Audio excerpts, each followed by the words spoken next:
Hello, RP people, and welcome back to Role Playing as Smart People, the podcast where we pretend to know what we're talking about when it comes to RPG systems, mechanics, news, and dumb rants on topics that we've overthought. My name is Santa, and I'm glad you've decided to tune in for our second episode. Wow, yeah, it's already second. Joining me as always, I have two lovely co-hosts, a man who's been playing RPGs since the dawn of the internet, Mr. Finder. Howdy. Glad to be here.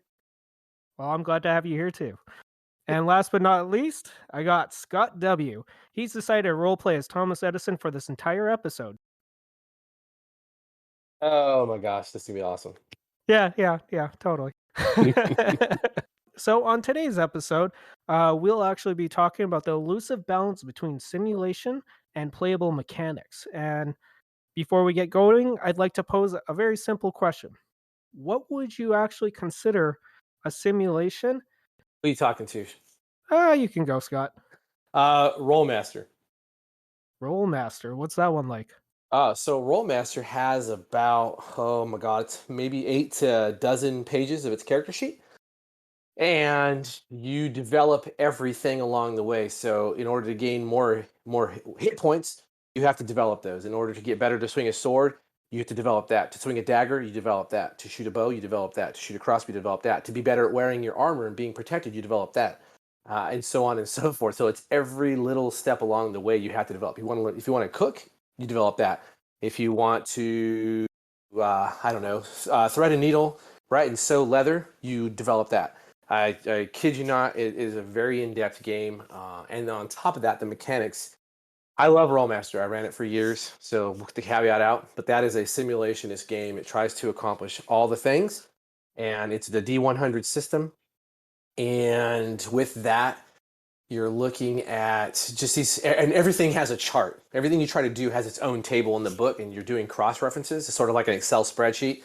So if you roll to attack with your sword, you have to cross-reference your roll minus the defense bonus, minus the shield bonus, minus how fast you went in the round, minus a couple other things, plus this, plus that. And then you look at the armor type of the character, if they're wearing something that you're attacking, and that will give you how many hit points you do, if any, and anything on top of that, and if you do any criticals. And then you have a critical chart to roll on as well, which can add other things such as bleeding, stun no parry, stun must parry, and so on and so forth. Hopefully that helps you understand a simulation game. Yeah, it did. I'm not gonna lie. I zoned out halfway through because I could not even. I was just listening. You got to point to where it's like, oh, now you have to check their armor on top of all those other things. I was like, my God, the math on that already. Oh, You have no idea. I have no idea, and I'm kind of scared. I'll run it for you guys one day. Did that game come with a license for Excel? It should have. So, and they have a light version of it, which is Middle Earth Role Playing, MERP, which is a lot of people are familiar with who may not have had Rollmaster, and MERP is considered baby Rollmaster. It's much more playable, but it still has all those steps in play. And we won't even talk about spell lists. You don't develop individual spells, you develop a spell list, and you got to pay for that list as you go along. So, like if you know Fire Law, you know a certain number of spells on that list, and that list goes level 1 to level 10, say. If you cast over your level, then you can or can't do that. You have to prep a spell for 2 rounds if it's your level, or so it gets really in depth. And your first level spell for Fire Law is like, I can light a campfire. So All right, what about you, Mr. Finder? You got what's your definition of simulation, and can you name a game that kind of fits that criteria? My definition is I've always understood simulation to be where you're trying to capture real world mechanics. So like a gun, you're going to have different calibers that do different types of damage, and you can't have like your ability to shoot a pistol is dramatically different than your ability to shoot a rifle, and even within there, you've got a gradation of types of rifles, right? So like your 50 caliber is going to be different than your M16 is going to be different than your musket, and so there's a lot of you have to specialize in everything. Similar to what Scott was describing with Rollmaster. I've never played anything that in depth. Probably the closest that I've come to a simulationist game that I can think of off the top of my head would be Traveler, where they get into some very specifics around hard science within the game itself. So there are some rules that try to simulate space travel and space combat and all of that sort of stuff. And you're using real world physics as part of that game. It wasn't. I mean, it didn't require a physics degree or anything, but there were rules that tried to simulate um, the way ships move, the way things happen. So probably that's going to be the closest I've come to true simulationist that I can think of at the moment. Yeah, I've heard of the Traveler. I've heard of Traveler, and I've kind of seen a little bit online about talking about it, but that's one I've definitely not looked into too much. I But love that game. Yeah, I, it's a good game. I'll have to The, take a look at it. the source books, I just read. I love reading the source books for some reason. You just feel smart reading travel. I mean, if you're a fan of Firefly, you're definitely a fan of the Traveler universe. Yeah, Oh, I'm yeah. definitely a fan of Firefly, but I Yeah. think probably a lot of people are. But what's crazy about Traveler is, yeah, I mean, you're right. It's the simulation into it even starts in character creation, right? I'm not talking about the mimetic. Oh, I Yeah. died in my character creation. No one gives a shit about that, right? It's lol funny, but it's the way you create your character. Who you actually are in the military service. You're providing that support. You may muster out early, and that ages your character, and that gives you more advantages and disadvantages. So that simulation starts right from the very get go. But the mechanics of the system Yeah. are what are awesome because it's really straightforward. Yeah. For for a game that goes to that great length, it's like roll 2d6, bro. Exactly. So is that one like is it more trying to focus towards like even like realism of what the future may look like? Like or is it on its own just trying like is it creating its own kind of world or is it trying to use what we know right now to almost make almost like a picture of what they think the future would be? I think some of that goes to which version of Traveler you're playing from. I started Traveler with the black box edition, which were like these three little tiny books that were nothing but rules. There was no. It was like a sci-fi D&D where there's no campaign world, and then they built that as people started wanting that. It seems so. There were different supplements that came along. If you look at the Mongoose one, there's much more of a campaign world. There's like an Imperium. There's all sorts of built-in mechanics around the way the world works, and I guess there was a little bit of that. There was this kind of feudal type hierarchy. You could have nobility or not, but within the Mongoose version of Traveler, it seems to be a little bit more within the core book itself, where they've got some history behind what's happened to space and to humanity as it stands at that point. Oh, that's really cool. I might have to actually take a look at that one myself. Yeah, Yeah. apparently they just released a new version of the Mongoose Rules as well. Yep. And by new version, I guess it's more of just an update. There seems to be some. I've read somebody that said on Reddit it's more just bringing all the slight tweaks and clarifications into a new book, but it sounds like there may be a few other things that are new to it as well. But yeah, Nice. For me, I think I'm actually this one's actually more of a war game, but I feel like it handles the idea of simulation really well, and that's like classic BattleTech. Yeah. Um, yeah, like if you've ever even like watched people play it on YouTube and they cut it down, but those are games that will last a long time. You have to build up your mech. You have to watch your heat, the generation. If you get into the customizing, like customizing the mechs, you literally have to build graphs in order to figure out is this going to be a viable option or am I going to end up cooking my pilot?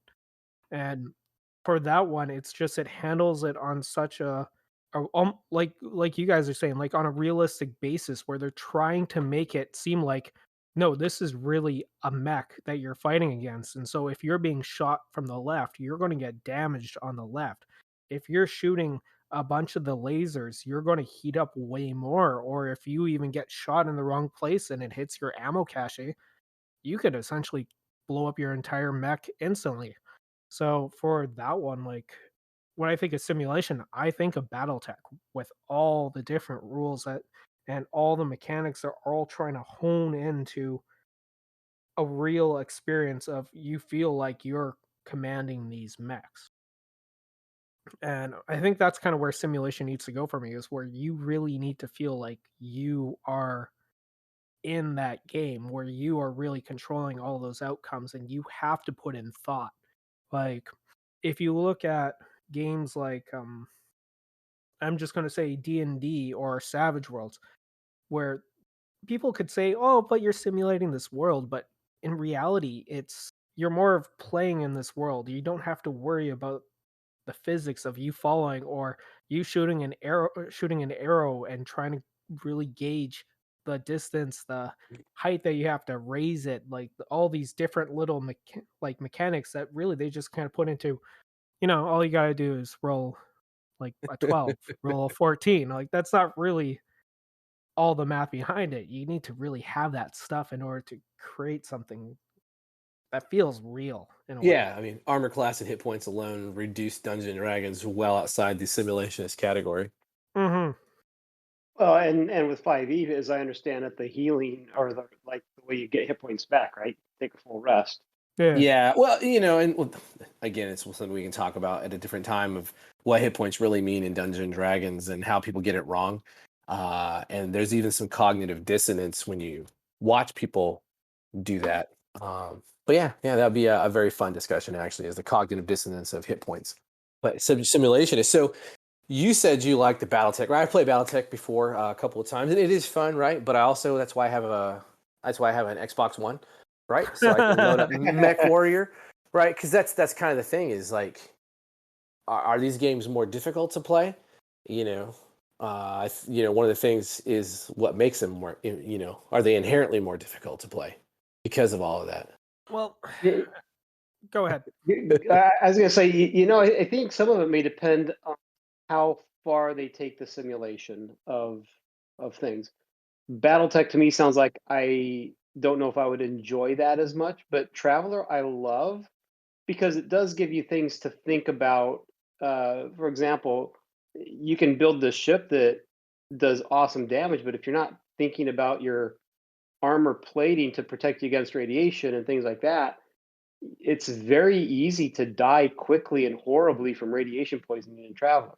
We had a campaign where that's exactly how we ended because we're like, oh, we've got this cool ship. Let's go fight some things now. And we're like, oh, crap, we forgot about radiation. Um, so I think they're fun because they can bring in these other elements that you have to think about. So it's a different form of problem solving.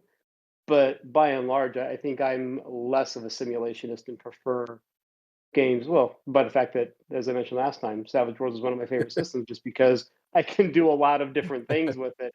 And I don't have to worry about, oh, do I know how to shoot this Glock or do I know how to shoot this revolver? Um, it's a little bit easier for me. So No, that like that makes sense. Like even like with myself, I really like the idea of simulation games. Like I really do. And like with a lot of games, I've looked at those simulation ones and I've just created characters because I realize how much you can do to make that character your own. And I would really like that aspect about it. But I tried leveling them up and I was started leveling up and I realized I was like, man, I'm just trying to do math now. Now I'm not even trying to like have fun on it. I'm just doing math to figure out, oh, would my character actually be able to be even playable, even though it's what I want, but on a game like let's say oh god, which one would I say? Even like Battletech. I'm just gonna bring that one up since I was talking about that one.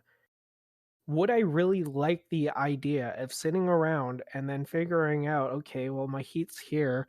My armor, I have more armor on this right side, but then again, I have my gun that I prefer on that side, and I also have my ammo cache. So would it be more simpler for me to try and figure out, hey, do I want to risk having this arm blown off or this leg blown off in order to try and save this or this and that? And that's where they kind of lose me for that because it just seems like you're doing so much to try and play something that's supposed to be fun that you're really taking time out of your day to play.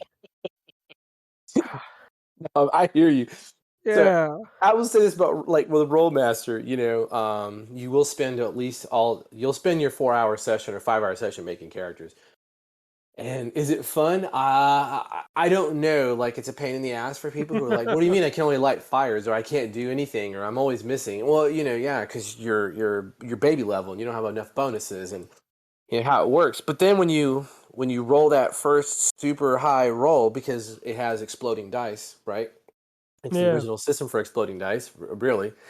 And if you roll a 96 or above, you roll it again, and you add to whatever you roll. And if you roll it, you roll it, you roll it. And when you roll enough, like the first time I ran a group through it, first level ranger fired an arrow into a ogre, which is well above his weight class, and Yeah. killed it instantly with a high roll on top of a high uh, critical roll. And the look in his eyes was like, that would never happen in D&D. I'm like, you're correct. But it's, yeah, I don't enjoy that anymore. Like, I own Steel Battalion for the original Xbox. It was the mech game that had the like 40 or 50 button controller, and you had to Oh actually yeah. physically start your mech up, and it had pedals and sticks, and you had to eject at the right time. Or that game did not sell well. I mean, the price tag attached to it was a little high at the time as well, but And still. and didn't you actually need to buy like an additional controller just to be able to play that game? If it's the It one came I'm in a thinking Yeah, it came in a big box, like it's a giant box that was $250 or something like that, and it had a of. controller to put. Yeah, it was so. You're talking like a lot of commitment, but again, I loved it because I like being a giant robot nerd. But no one wanted to play because it was really expensive, right? And I translate that monetary expense to your time sink expense at the table. Mhm. No, it definitely makes sense. So, out of curiosity, especially since I think we've all dabbled, some more than other, at like trying to make their own game, but is there a way to really build a simulation game without it just getting to be in like almost like a bloated mechanical like monstrosity? Like something that could you make something that's actually easy to play, but still have all that in-depth mechanics? I mean, with Finder's example of Traveler, I think that might be the closest that I can really think of. Am I off base there? You've played Traveler more than I have. I don't think you're off base. That to me is a very playable system. Once you understand the ins and outs, there are things that still take time, but it's not daunting to do even in game. At least the way Mongoose has it set up, I mean, that's the one that I played the most recently, and the way they have it set up, it worked very well, and it was a fun game. So Yeah. But it's pretty Oh, rare, right? yeah. Yeah. Now I will say, from the way I've never played GURPS, I've never played it. I've never read the rules for GURPS. I've read GURPS supplements because those are awesome. But from the feeling that I get in reading that, it sounds like GURPS may be a simulationist type of game, and there's a huge fan base for that. So perhaps GURPS is also a playable simulationist game. I don't know, because I mean, Yes. Scott, you may have to weigh in on that one. So it's definitely playable because it's just the 3 6-siders and it's all you really need to do, and so that's where the balance factor is really, because they wanted to use the bell curve. And I think GURPS, for me, because I consider simulations game to be a pain in the ass. The pain in the ass at GURPS isn't really the system specifically. It's the character creation. You're like, oh, well, how many points do we have for a character? Well, spend 500 points. Oh, I don't want to do that. I just don't want to do that. I don't want to count down from 500 points or 700 points or 250 points. I just don't care enough. And then when you're making a character, you got your they call them advantages, disadvantages, if I remember right. And advantages require so many points, a disadvantage gives you so many points back, and then you got the munchkins who are going to bounce around and have a one-legged blind kobold, fire-breathing sorcerer, just because they've managed to do the math right. And I have no interest in that. And that's, I think, GURPS, the simulationist side of GURPS is the character creation process. It's just to me, it's just as extreme as Rollmaster, to be honest. Yeah, even like I'm trying to think back. It's been quite a while since I've played GURPS, but when I played it, playing the game itself wasn't too hard because it really ended up being like a little bit more of a, I wouldn't even say a more complicated version of, like, let's say D&D 3, Mm. 3rd edition.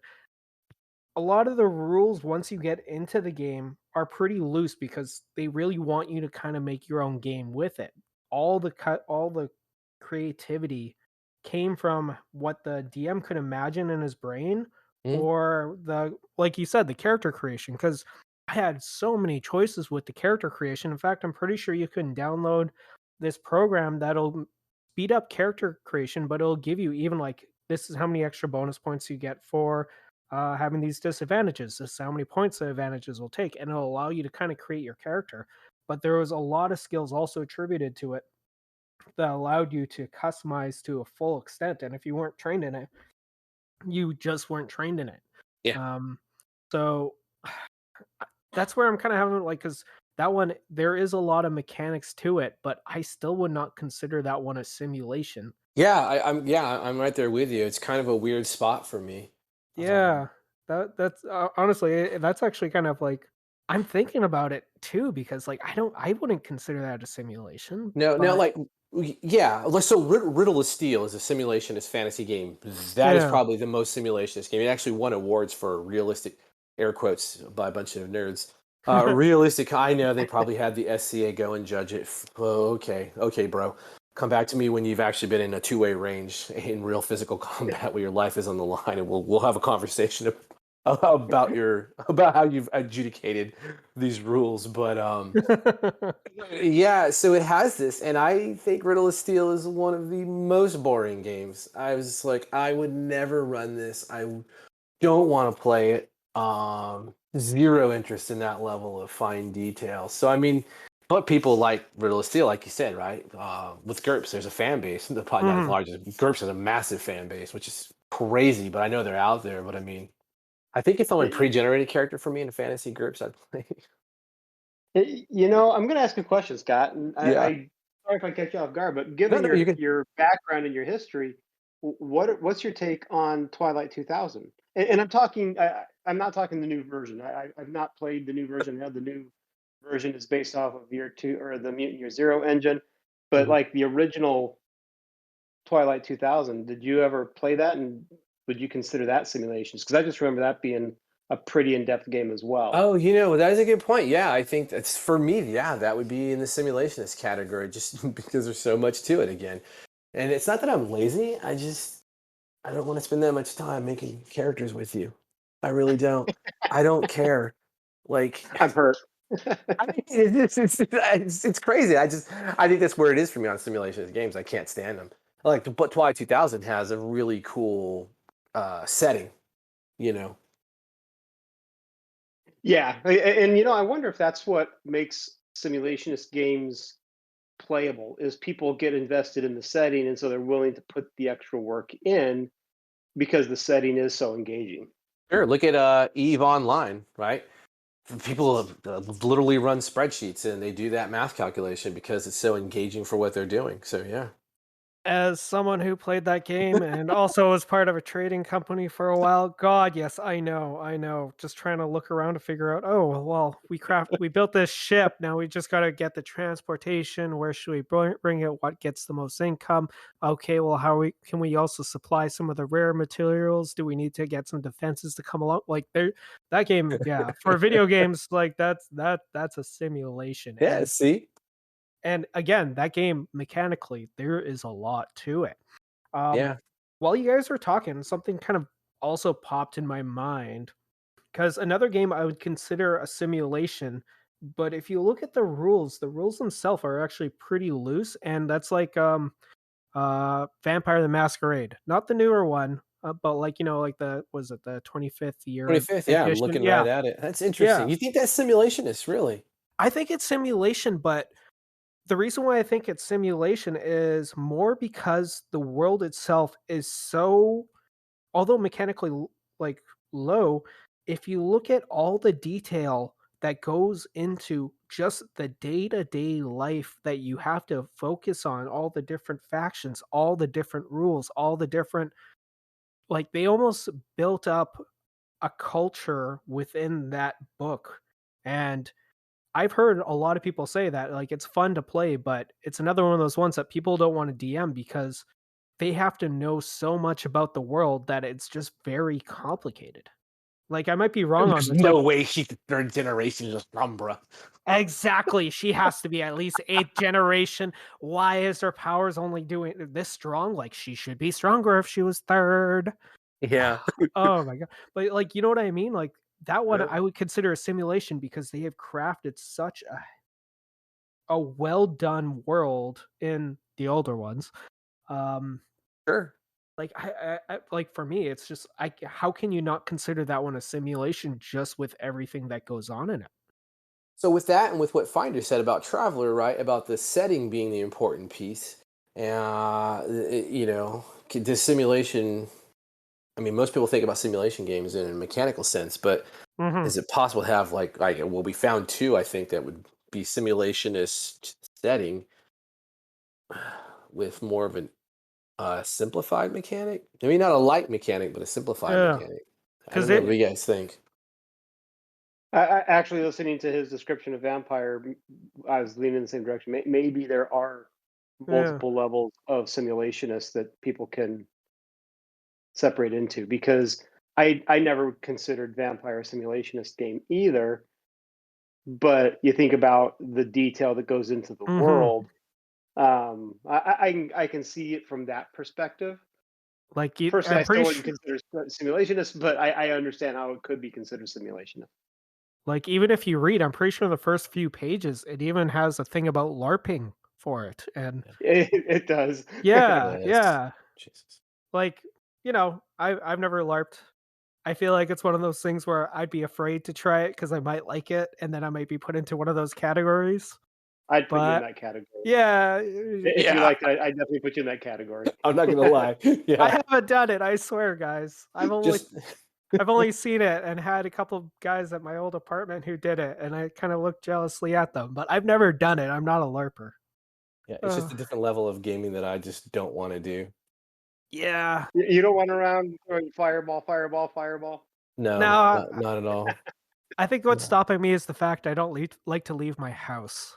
So that's probably my biggest trouble with that is, well, you can't do it in my house and you're gonna mess up the place. And I'm not going out to the park. That's like, a couple blocks away, guys. That's too much for me.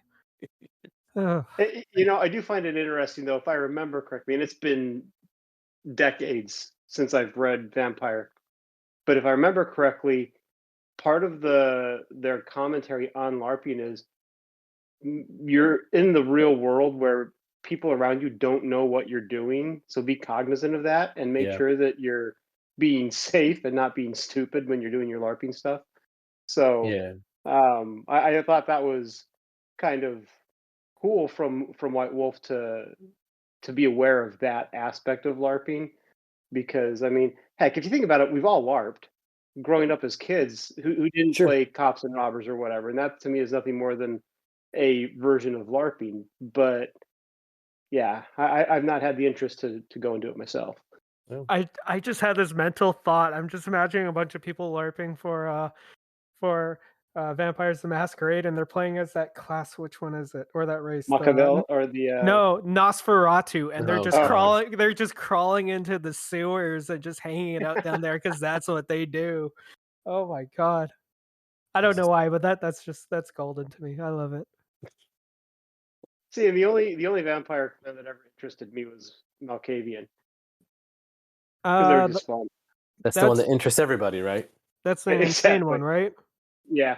Well, they're not Yeah, really insane. They just, I don't know. They're kind of a do what thou wilt kind of thing with a, a penchant for not giving a shit. There is that. Although from the first edition that I played, there was they were a tad insane. That there's a mental imbalance it seemed within that clan. Almost like uh, I'm not going to say this is how it is, but the impression I always got is almost like an incestuous. It's almost like an incestuous clan where Oh, things just sure. go wrong Oh, because they. that wasn't Machiavelli. Was that Machiavellian? That was Malkov, the Malkavians. Because there was then which one? I thought that one was its own where they're really kind of like hoity-toity and No. regal. That one, I remember even in the which one Yeah. was it? Because there was one in the rule books where it even said the female vampires of this one are all attractive and they automatically get a bonus, but any of the male ones don't get anything because they're just kind of mediocre. I forget which one was that.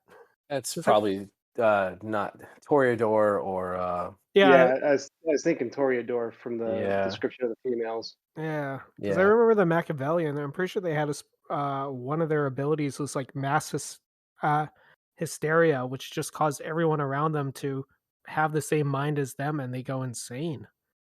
If I recall. You know.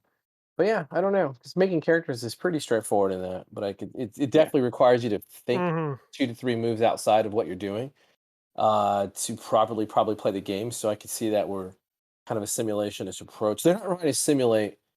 You're trying to simulate vampires. I mean, I don't know, right? They're not taking every little thing into account. They're like, you don't know how many pints of blood you can drink per round or per hour.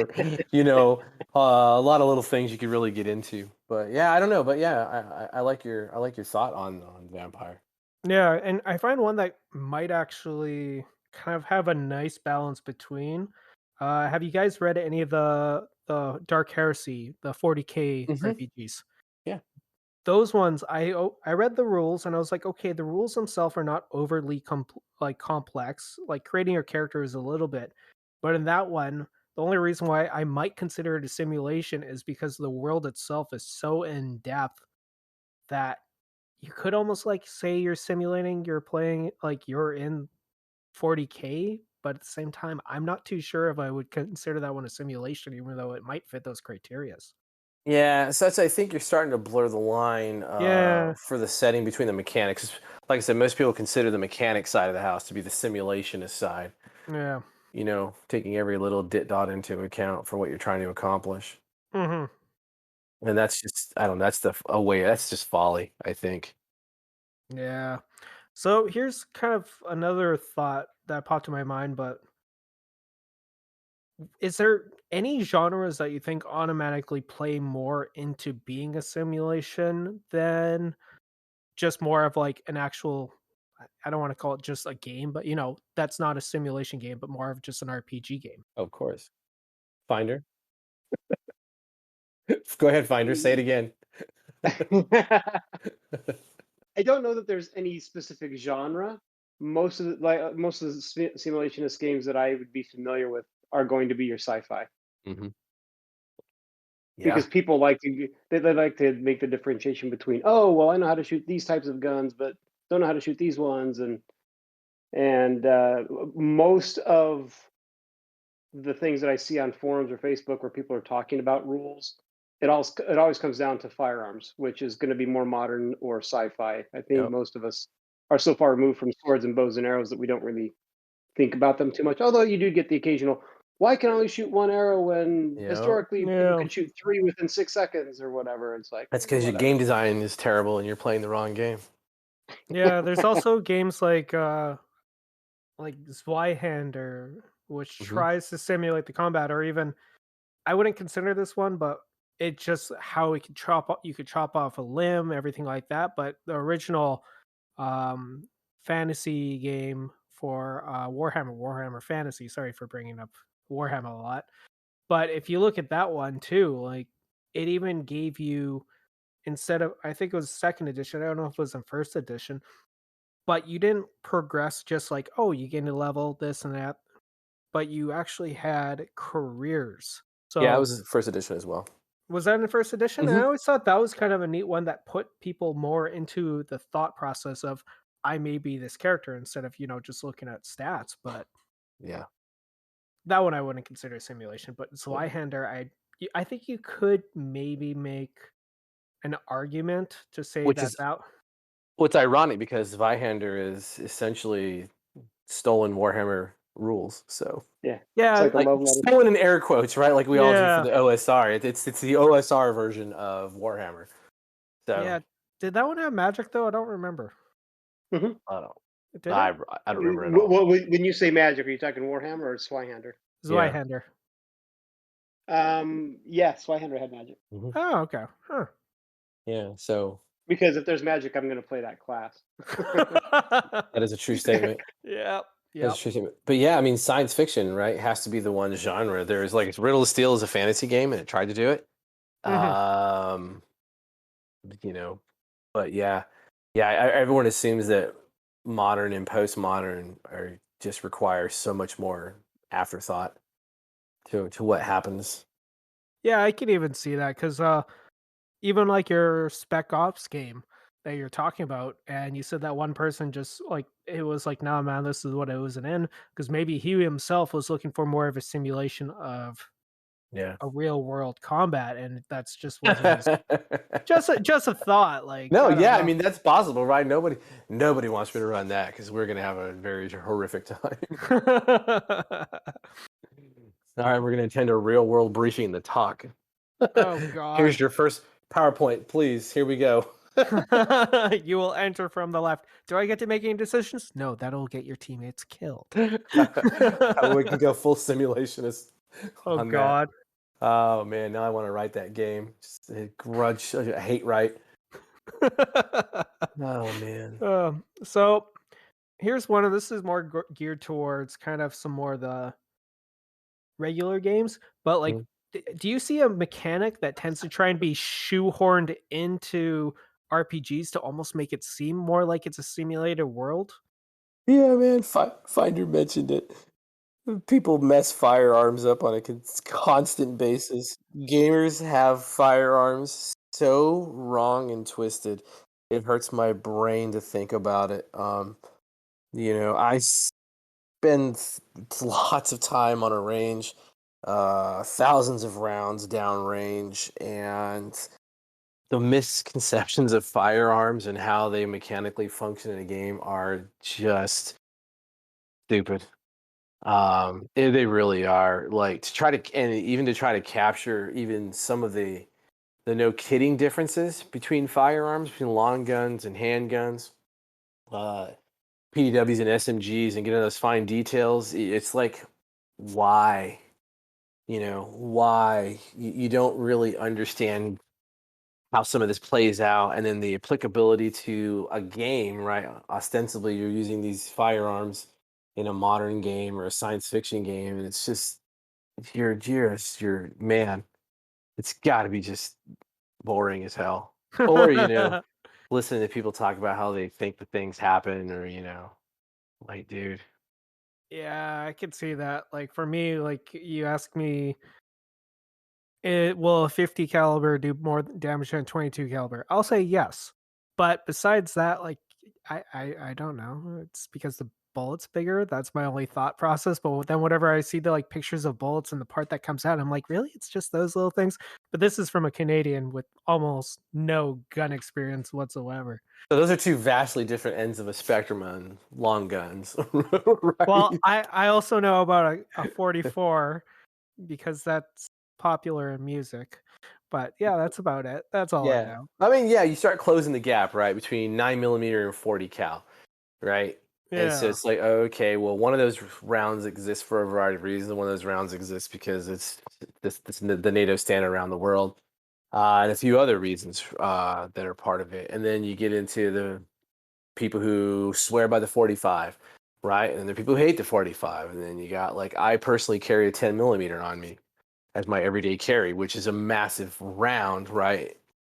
So you got the 45 versus the 10 millimeter folks, and it's the gun nerds are just as bad as game nerds. Uh, it's just, but you put that stuff in a game. I mean, yeah, man, there's just way too many variables to take into account, and so it's just I always advise against people trying to simulate firearms in anything they're doing. Yeah, the difference is those the gun nerds have guns while the game nerds have dice. Look at game nerds can have guns too if you live in the right areas, Oh yeah, no doubt. you Uh, know. for me, this is one I've seen like shoehorned into a lot of games, and most times it either is never used or has no impact. It's the living expenses where A lot of games, like, they have living expenses where it's like, well, your guy lives in squalor, so he only has to pay 2 cents. Oh, so what are their effects behind that? Effects? What do you mean? He just Yeah. lives in squalor. Well, I've seen some games do it well, like actually Scott, yours that you came out with.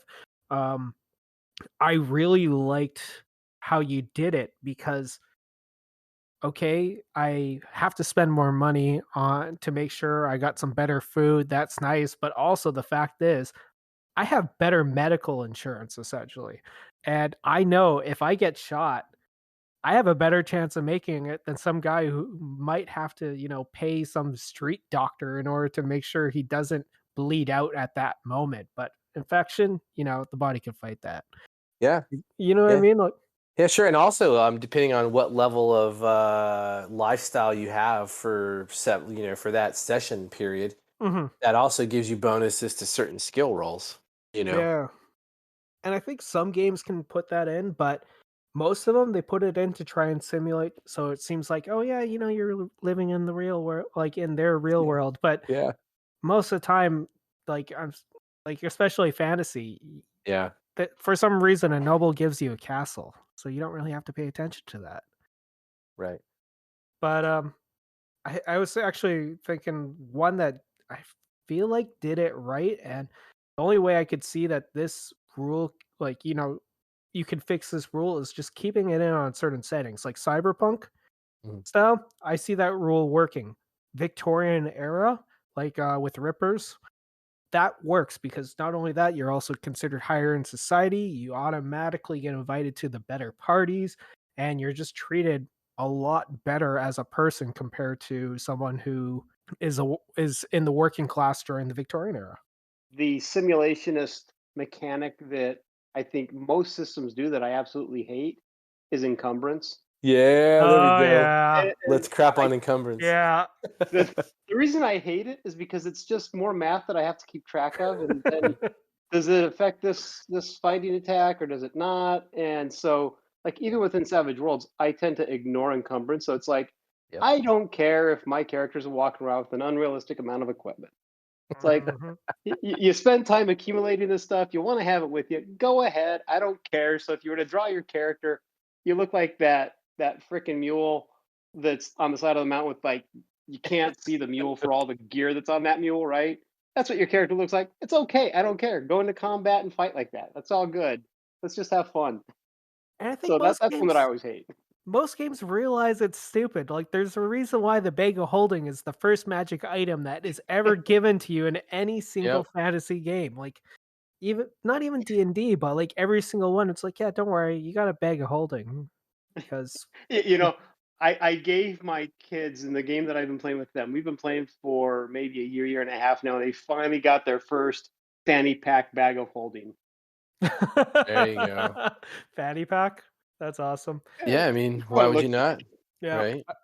I heard I was reading this forum and the person said he's like, yeah, I gave my group a bag of holding, but I made it cursed. So whatever they put it in there, whatever they put in there, it always comes out covered in glitter.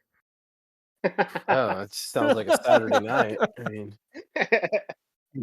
right? Yeah, I mean, and that's, as the pro-am game designer, I use encumbrance, but I do it for a purpose and it affects things. But you're also, I mean, you guys have both seen how the encumbrance works in the systems I write. You're Mhm. not calculating weight and all that shit. You have blocks to fill in, and your things take up a certain number of blocks. And it's kind of like Diablo, but not with 40 blocks. You get a set amount, and that Mhm. prevents you from carrying 5 two-handed swords and all that nonsense, because that is irritating. But then, yeah, and then once you go over the limit that your character is able to carry, then you're taking penalties left and right. So, yeah. But again, I'm not a simulation designer, so it's just like, yeah, how much does gold weigh compared to platinum? Oh no.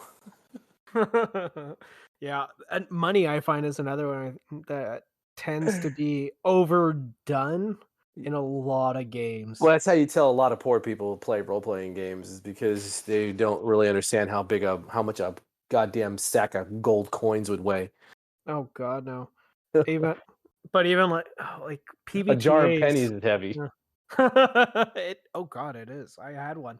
I used to work in a bar, and I Yeah. essentially about like once a month I would take all my bar change that I got from tips, and that thing, like, and I would just try and like count it up, roll it up, and get bills for it. And the amount that that thing weighed, like if that dropped on my head, I would be killed easy. Right. And then you look at your dungeon and you're dragging out 1,000 copper pieces from the dragon's sword. Oh, totally. And I think some games now they're kind of realizing that tracking money is kind of busy work that nobody really wants to do, because you see like PBTAs, they just deal with like wealth where okay, well most things you don't have to worry about. Yeah, you can pay for a drink at a Yeah. tavern. But anything bigger, it's like, oh, this will cost 2 your wealth, and all of a sudden you have a lot less. And I think that mechanics is the one that's almost starting to fall more to the wayside Yeah. as people realize it's pointless unless you're doing like what we're talking about right now, simulations. Yeah. Yeah. Then God Although, help you. I think there's still something that people enjoy being able to say, "Wow, I have 10,000 gold pieces." Right? It's like, Where are you keeping those 10,000 gold pieces? yeah, as people, we're like, big dollar signs are important. Yeah, of It's course. like, We like and stuff. that's the way you reward that in a D&D game. It's like, Yeah. okay, you've got all this money now, and it's like, wow, I'm rich. Like, yeah, great. You're gonna keep adventuring, so what good is it? Look at all my money. I can Right. buy Yeah. anything I want. Yeah. So there's a way of doing it, but you're right. People want to see like the dragon. They want to see Smaug's horde where they slide down it like it's a goddamn Disneyland trip. Um, but yeah, you could make money important, have it added to your encumbrance to make it non-simulationist and actually playable, actually enjoyable and trackable. But you have to really reset some preconceived notions at the table and really realign people. But yeah, yeah, money, simulationist money. Oof. Yeah. Even when it comes to simulations, I remember seeing Scrooge McDuck in the old cartoons just diving into his money and hopping out. And as an adult now, I just realized he probably would have broken his neck on the first dive. All Uh, right. No, but I think that's all we have for us for that is flat summary simulation dumb. Uh, I don't think they're dumb. It's They have not their dumb. place. Yeah, Don't say that. You're gonna yeah, they're piss not off dumb. every single episode. We're just gonna get a smaller and smaller fan base It's of fine. people who, yeah, okay. Some of the smartest people I know love simulationist games. Oh, totally. Like, Yeah, and I think it is a good way for them to have like this outlet of something that, yeah. like, because I've known a few like really smart people out there. Um, they don't really like me because I'm not that smart, but I find they really like those complex systems, and they like really kind of working towards it. And I think that's where simulation ones go. Like I said, BattleTech. Like I know I can maybe play the other versions that are kind of meant for quicker gameplay or bigger battle scopes. Like they just came out with one not too long ago. Um, that's all based around very simplistic kind of gameplay, but you can have a bunch of mechs, like 10 mechs that are playing at once. When if you had that in a normal BattleTech game, like God, you that would take a week in order to finish. Jesus. Yeah. I don't know. I wish I could play them. They just seem so cool. uh but yeah, I think unless Finder, you got anything else, Dad? Nope. Okay. Scott, you all done with this one? Yes. God, Don't yes. don't worry. This I can always edit out anything we don't like. No, not at all. I stand by my words. If you like this stuff, hey man, more power to you. Oh yeah, There no. are people who hate the stuff that I love. It just is what it is. Oh yeah, no. And I was just saying that just because we All right, do have well, like even like me talking right now. This is just gonna be out because it doesn't really add anything. But yeah, whatever. Now you yeah. got to leave it because watch this. There are people who hate Savage Worlds because every character is the same. But J'accuse. he knows what I'm talking about. It's when you play Savage Worlds a lot, you have to defend that nonsensical point of view from people over and over again. Yeah. Yeah. But anyways, so I think we've probably reached the end of the podcast. And I have a little bit of news for what might be coming up in the future.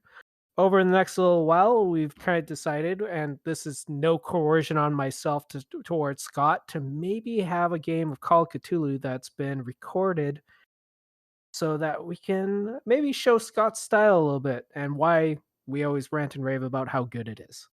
Cthulhu might be the slowest of my style because of the horror, but yeah, I'll make it terrifying as possible.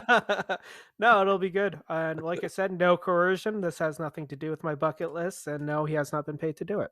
I'm gonna demand. I want video proof you're playing with your lights off, though, with just a candle light surrounding your computer. Oh, I bought this really nice new candle too. It sounds really lame, but I actually got it yesterday, and it's sweet tobacco, and it smells fantastic. Yeah, there you go. Now you can piss yourself when we're running Call of Cthulhu on Halloween Oh. night. All right. I like it. But all right, RP people. I hope you had a good time listening to us fumble around as we try and figure out how to do episodes of role playing as smart people, because obviously we're not that bright. If you liked what you heard, subscribe and give us a like on Podbean. We're a new channel, so this would help us greatly. Have a good week, and either good morning, good evening, or good night. Say goodbye. Later. Bye. All right, yeah. Let us know when that commie Craig is out of the room. Fucking Discord snitch. All he does is drop eaves.